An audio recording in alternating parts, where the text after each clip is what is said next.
ಕಾರ್ಯಕ್ರಮ ಜೀವನವೆಂದರೆ ಹೀಗೇನೆ.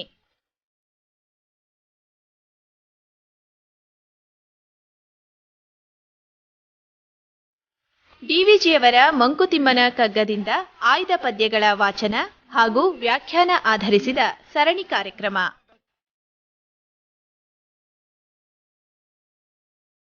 ಪ್ರಸ್ತುತಪಡಿಸುತ್ತಾರೆ ಅಶೋಕ್ ಕುಮಾರ್ ಬಿಎನ್.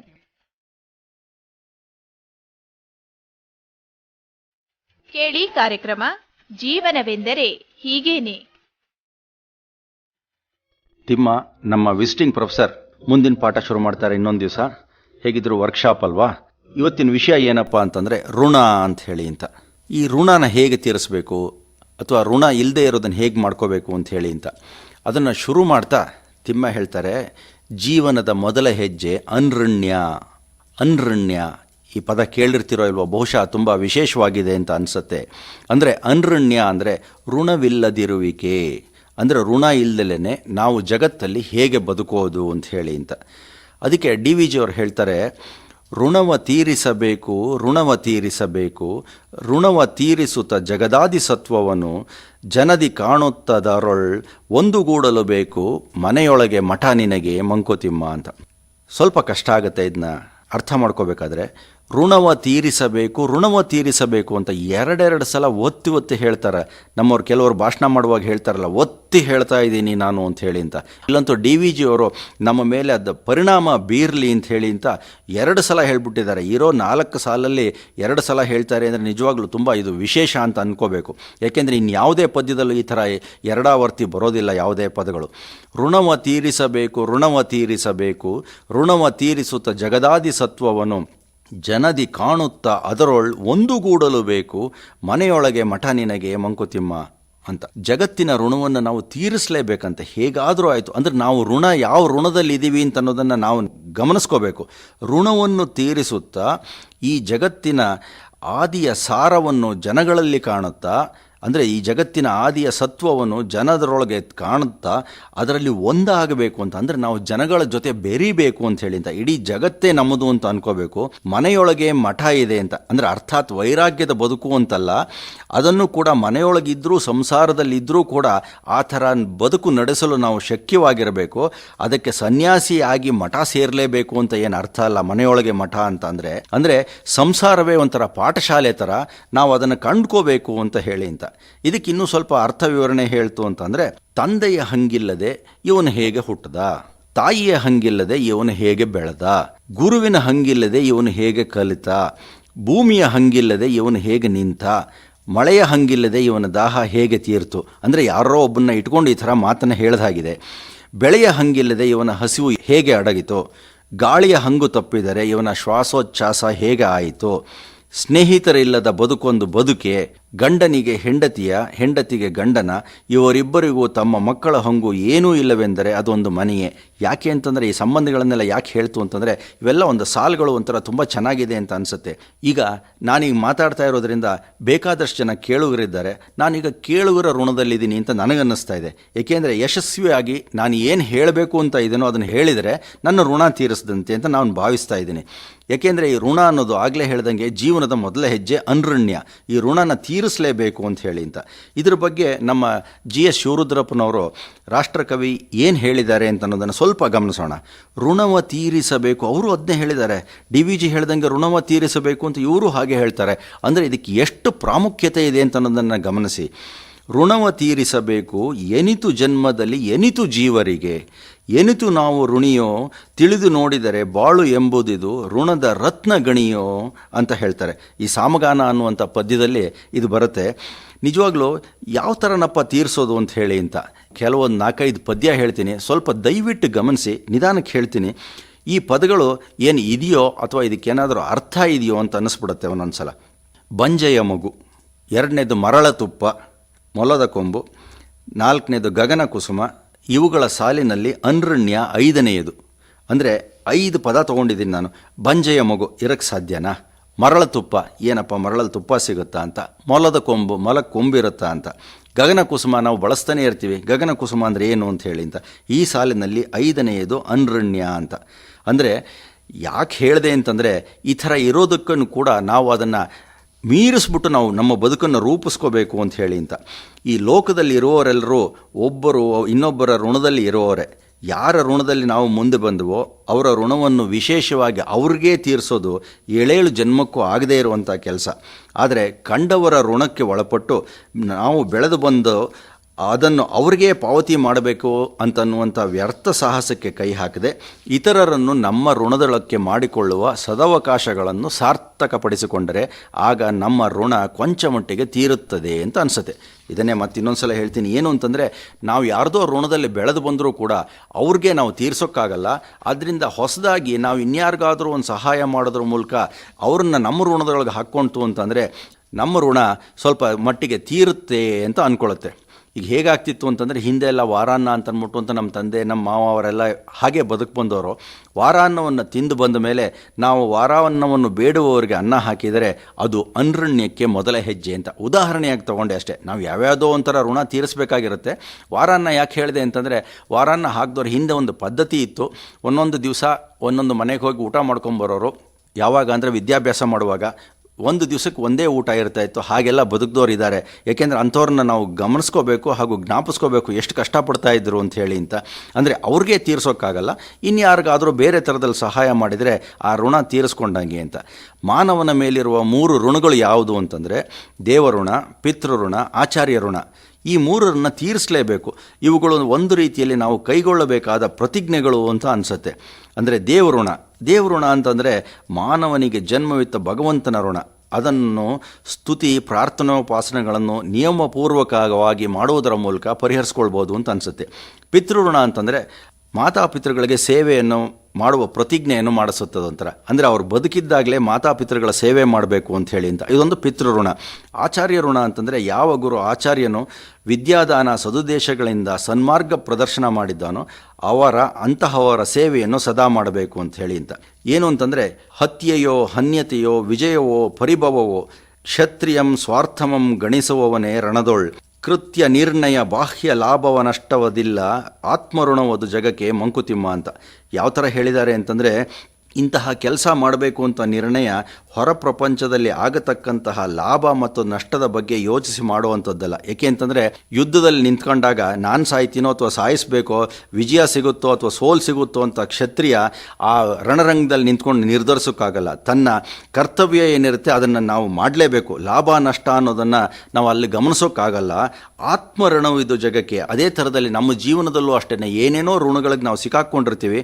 ಆದ್ದರಿಂದ ಆ ಋಣ ತೀರಿಸಲೇಬೇಕು. ಇದನ್ನು ತೀರಿಸಬೇಕೋ ಬೇಡವೋ ಅಂತ ಅನ್ನೋದನ್ನು ತೀರ್ಮಾನ ಮಾಡೋದು ಆಮೇಲೆ ಇರುತ್ತೆ. ಅದನ್ನು ಕೊನೆಯದಾಗಿ ಏನು ಹೇಳಬೇಕು ಅಂತಂದರೆ, ಋಣಭಾರ ತೀರಿಸದ ಬದುಕು ಹೆಣಭಾರ. ಇನ್ನೊಂದು ಸಲ ಹೇಳ್ತೀನಿ, ಋಣಭಾರ ತೀರಿಸದ ಬದುಕು ಹೆಣಭಾರ.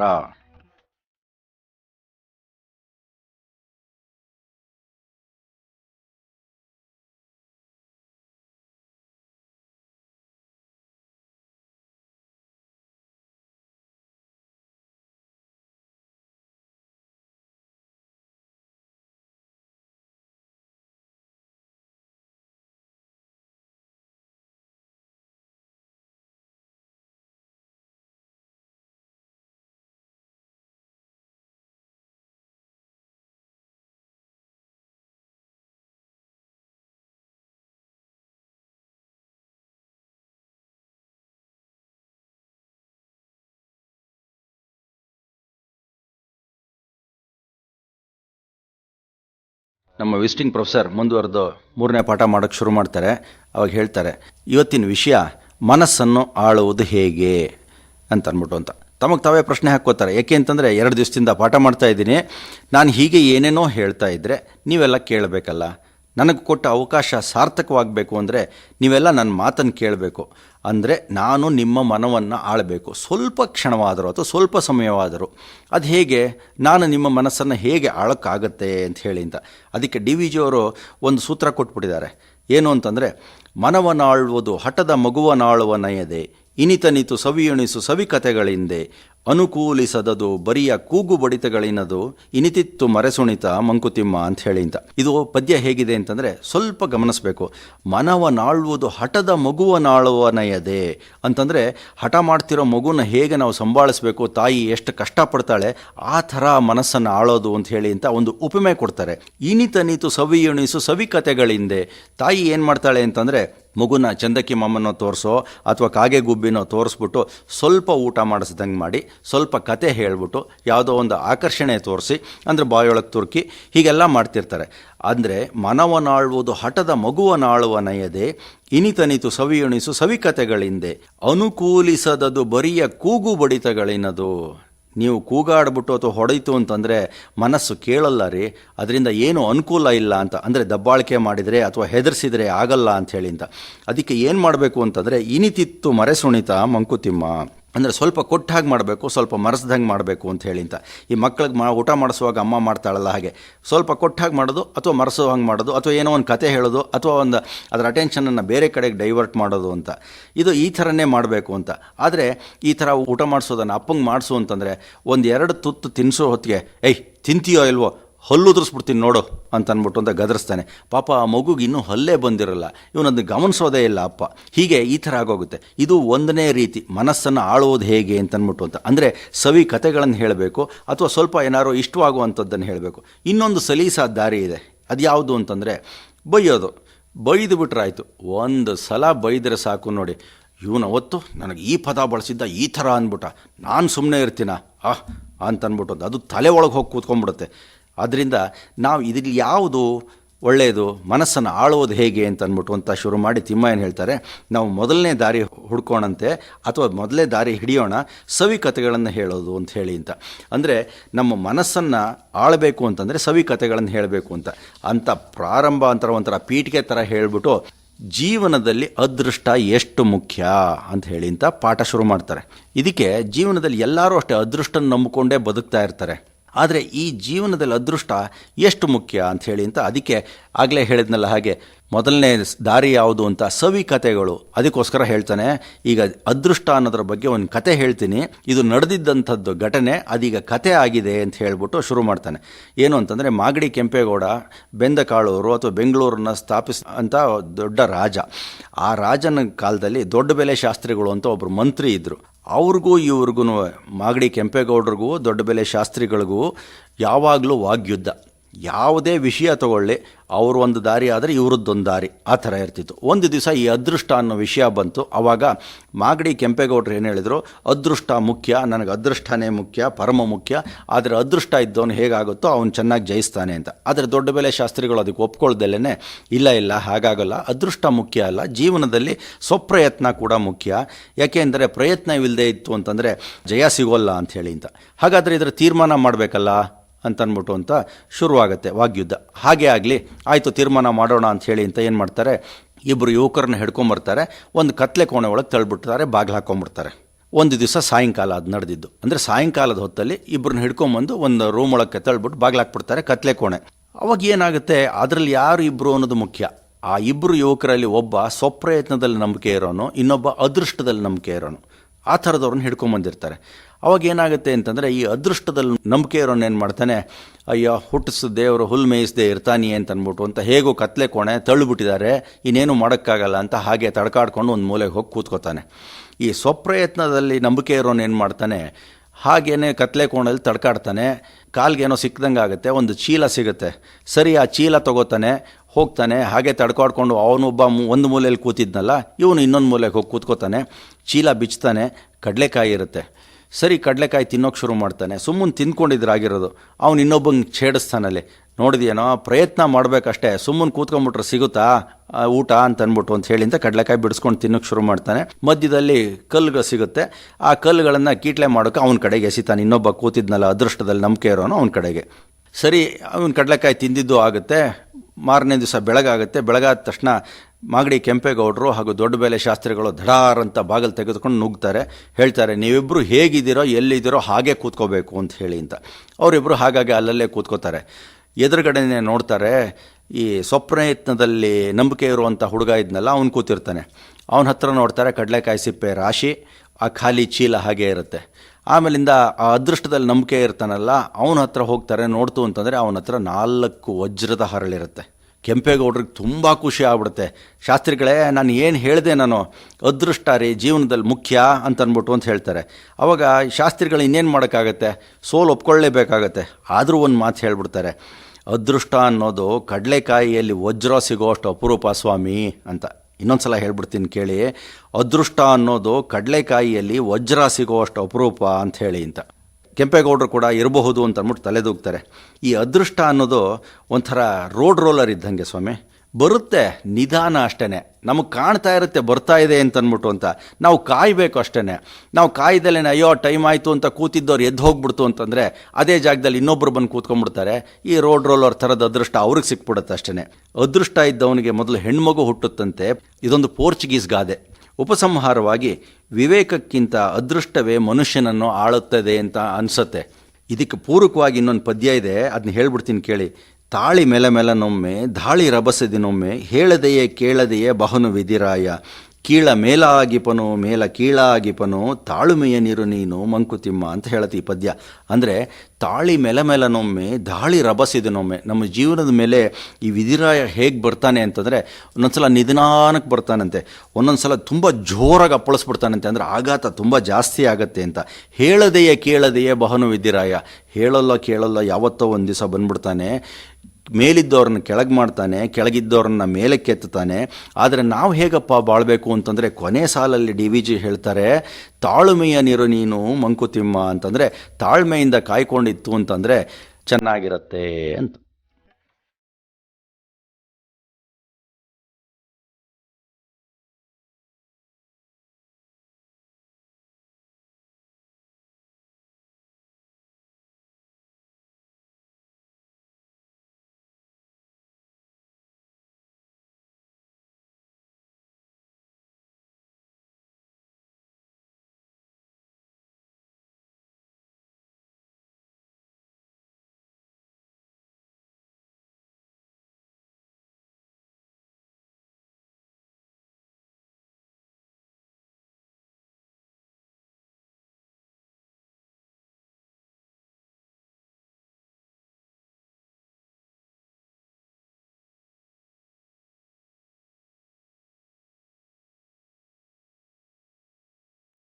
ನಮ್ಮ ವಿಸಿಟಿಂಗ್ ಪ್ರೊಫೆಸರ್ ತಿಮ್ಮ ವರ್ಕ್ಶಾಪ್ನಲ್ಲಿ ಮುಂದಿನ ಪಾಠ ತಗೋತಾರೆ. ಮುಂದುವರೆದು ಹೇಳ್ತಾರೆ, ಜೀವನದಲ್ಲಿ ಹಾಸ್ಯ ಎಷ್ಟು ಅವಶ್ಯ. ಅದಕ್ಕೆ DVG ಅವರು ಏನು ಹೇಳ್ತಾರೆ ಅಂತಂದರೆ, ಪ್ರಖ್ಯಾತವಾದಂಥ ಪದ್ಯ, ಫೇಮಸ್ ಪದ್ಯ, ನಗುವು ಸಹಜದ ಧರ್ಮ, ನಗಿಸುವುದು ಪರಧರ್ಮ, ನಗುವ ಕೇಳುತ್ತ ನಗುವುದು ಅತಿಶಯದ ಧರ್ಮ, ನಗುವ ನಗಿಸುವ ನಗಿಸಿ ನಗುತ್ತ ಬಾಳುವ ವರವ, ಮಿಗೆ ನೀನು ಬೇಡಿಕೊಳ್ಳೋ ಮಂಕುತಿಮ್ಮ ಅಂತ. ಎಲ್ಲರೂ ಕೇಳೇ ಇರ್ತೀರ ನೀವು. ಎಂಥ ಪ್ರಖ್ಯಾತವಾದದ್ದು, ಎಷ್ಟು ಚೆನ್ನಾಗಿದೆ ಅಂತಂದರೆ, ನಮ್ಮ ಜೀವನಕ್ಕೆ ಇದನ್ನು ಅಳವಡಿಸ್ಕೊಳ್ತು ಅಂತಂದರೆ ನಮ್ಮ ಜೀವನ ನಿಜವಾಗ್ಲೂ ತುಂಬ ಸುಖಮಯವಾಗಿರುತ್ತೆ ಅಂತ ಅನಿಸುತ್ತೆ ಅಂತ ಹೇಳಿ ಅಂತ ಶುರು ಮಾಡ್ತಾರೆ.